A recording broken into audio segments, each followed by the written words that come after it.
जय भीम दोस्तों कई बार भगवान बुद्ध पर परोपजीवी होने का आरोप लगाया जाता था। लोगों का कहना था कि भगवान बुद्ध स्वयं मेहनत नहीं करते और दूसरों पर अपने जीवन का बोझ डालते हैं।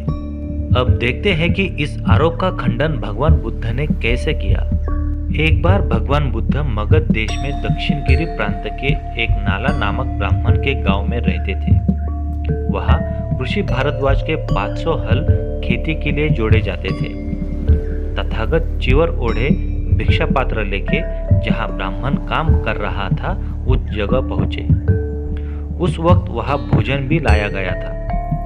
तथागत एक जगह खड़े हो गए। वे भिक्षा के लिए खड़े हैं यह देख ब्राह्मण बोला, श्रमण मैं हल चलाता हूँ, बीज बोता हूँ, मेहनत करता हूँ और उसके बाद ही खाता हूँ।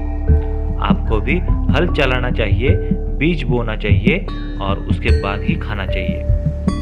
तथागत बोले, सुनो ब्राह्मण, मैं भी हल चलाता हूँ, बीज बोता हूँ और उसके बाद ही खाता हूँ। ब्राह्मण बोला, श्रमण मैंने आपका हल, आपकी बैल जोड़ी कभी भी देखी नहीं। आप किसान होने का दावा करते हो मगर आपकी खेती कहाँ पर है? तथागत बोले, श्रद्धा मेरा बीज है, तपस्या मेरी वर्षा है, प्रज्ञा है मेरा हल, तो पाप भीरुता मेरा दंड है। विचारों से मैं इन सब को बांधे रखता हूँ। दक्षता के साधन से मैं बीज बोता हूँ। वचन और कर्मों में मैं दक्ष रहता हूँ। भोजन में मैं संयम बरतता हूँ और अनचाहे घास से मैं मेरी खेती बचाता हूँ। अंतिम आनंद का अनाज मिलने तक मैं खेती में मेहनत करता हूँ।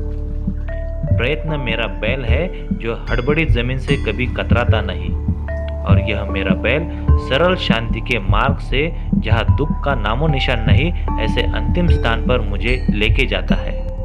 भगवान बुद्ध का उत्तर सुनते ही ब्राह्मण ने एक पात्र खीर भगवान बुद्ध को अर्पण की और बोला, सच में आप ही असली किसान हो और अमृत की फसल उगाते हो। तथागत बोले, मैं पुरोहित जैसी दक्षिणा नहीं लेता, मेरे लिए तो वो संपूर्ण निषिद्ध है। तथागत के शब्द सुनते ही ब्राह्मण ने उनके चरणों में अपना मस्तक रखकर बोला, अद्भुत, सच में अद्भुत। जिस प्रकार गिरे हुए वस्तु को उठाना या किसी अधपतन पुरुष को उपदेश देना या किसी पदभ्रष्ट इंसान को मार्गदर्शन करना या किसी अंधकारमय जीवन में दीप जलाना, ठीक उसी प्रकार से भगवान बुद्ध ने उसे धम्म स्पष्ट किया। और फिर ब्राह्मण ने बुद्ध, धम्म और संघ का आश्रय लिया। छोटी सी कहानी में हम देख सकते हैं कि ब्राह्मण भगवान बुद्ध द्वारा समझाया गया धम्म बहुत जल्द समझ गया, मगर बहुत बार कुछ लोगों को धम्म कितना भी समझाने की कोशिश की जाए उनको वो समझ ही नहीं आता। मतलब धम्म समझने वालों के भी दो प्रकार हैं। एक वो है जैसे दाल में डूबा हुआ चम्मच, जो हमेशा दाल की पतीली में डूबा रहता है लेकिन दाल का स्वाद वो कभी समझ ही नहीं पाता। और दूसरे वो है जैसे इंसान की जीभ, जिसे जरा सा चखते ही ज्ञान हो जाता है कि उस चीज का स्वाद कैसा है।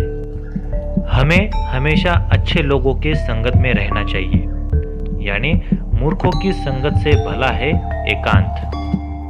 आज के लिए इतना ही, फिर मिलते हैं अगले वीडियो में एक नए विचार के साथ। तब तक जय भीम।